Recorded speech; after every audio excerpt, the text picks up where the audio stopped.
Good morning.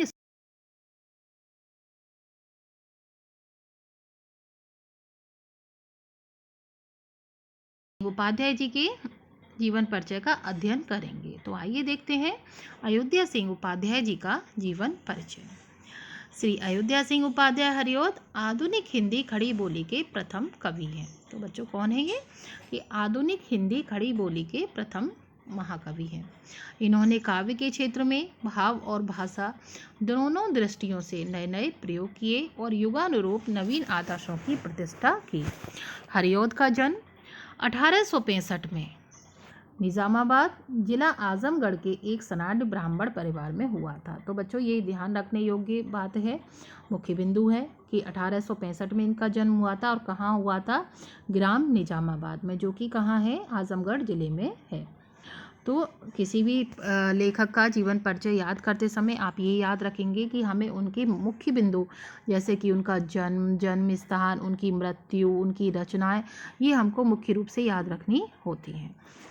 तो इनका जन्म कहाँ हुआ था, निजामाबाद में हुआ था और 1865 ईस्वी में एक सनाढ़ ब्राह्मण परिवार में हुआ था। इनके पिता का नाम पंडित भोला सिंह, क्या नाम था इनके पिताजी का, भोला सिंह, और इनकी माता का नाम रुक्मिणी देवी था। भोला सिंह के बड़े भाई पंडित ब्रह्म सिंह ज्योतिष के अच्छे विद्वान थे। हरिऔध जी की प्रारंभिक शिक्षा इन्हीं की देखरेख में हुई। तो हरिऔध जी की जो शिक्षा दीक्षा हुई थी वो किसकी देखरेख में हुई थी, पंडित ब्रह्म सिंह के, जो कौन थे, इनके जो पिताजी थे भोला सिंह, इनके बड़े भाई थे, अर्थात इनके ताऊजी थे। मिडिल परीक्षा प्राप्त करने के लिए पास करने के पश्चात ये काशी के क्वींस कॉलेज में पढ़ने के लिए भेजे गए। इनको कहाँ भेजा गया, पढ़ने के लिए काशी में क्वींस कॉलेज है जहाँ इनको पढ़ने के लिए भेजा गया, किंतु अस्वस्थता के कारण ये पढ़ ना सके और इन्होंने घर पर ही अंग्रेजी और उर्दू का अध्ययन किया और सन 1939 में इनका विवाह हुआ।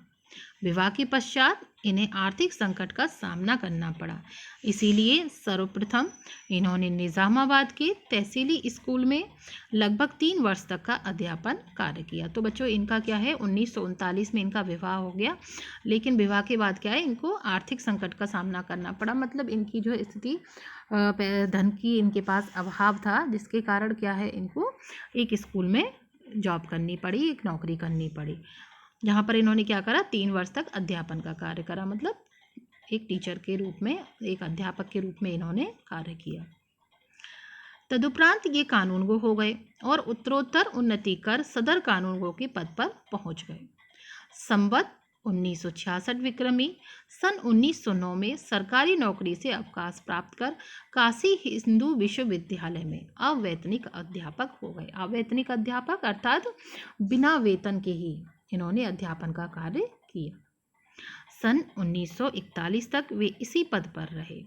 इसके पश्चात अवकाश ग्रहण कर आजमगढ़ को अपना निवास स्थान बनाया और वहीं रहकर साहित्य सेवा में अपना जीवन त्याग दिया।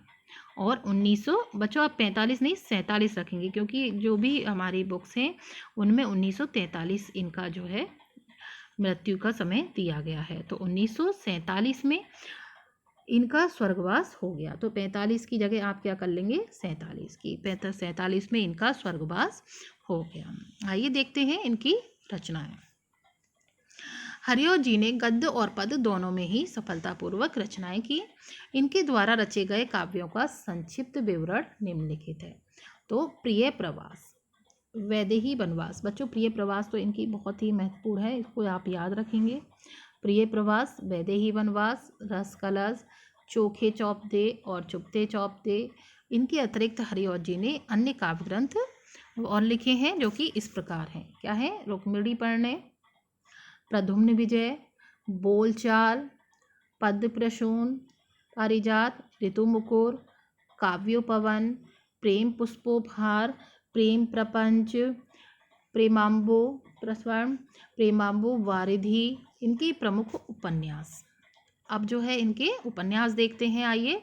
तो इनके प्रमुख उपन्यास हैं बच्चों, ये बहुत ही महत्वपूर्ण हैं कि ठेठ हिंदी का ठाठ, अधखिला फूल, प्रेम कांता। तो इनमें से एक नंबर के जो आपके बहुविकल्पीय प्रश्न आते हैं गद्य साहित्य के इतिहास और काव्य साहित्य के इतिहास वाले 5-5 नंबर के, तो उनमें भी 1 नंबर के प्रश्न में भी ये आ जाते हैं कि ठेठ हिंदी का ठाठ किसकी रचना है, अधकिला फूल की रचनाकार का नाम बताइए, प्रिय प्रवास के रचनाकार का नाम बताइए। तो इस तरीके से कोई भी रचना आपसे पूछ ली जाती है, तो इसलिए आप रचनाओं का अध्ययन बहुत ही ध्यानपूर्वक करेंगे। आइए देखते हैं कि जो हरिऔध जी हैं इनका साहित्य में क्या स्थान था। निसंकोच हम ये कह सकते हैं कि हरिऔध जी की काव्य प्रतिभा विविध रूपणी है। वे अपनी रचनाओं में कहीं रीतिकालीन है तो कहीं भारतेंदुकालीन, कहीं द्विवेदीकालीन है तो कहीं नवयुगकालीन। इनके इन समस्त रूपों में इनका द्विवेदीकालीन रूप ही प्रमुख है।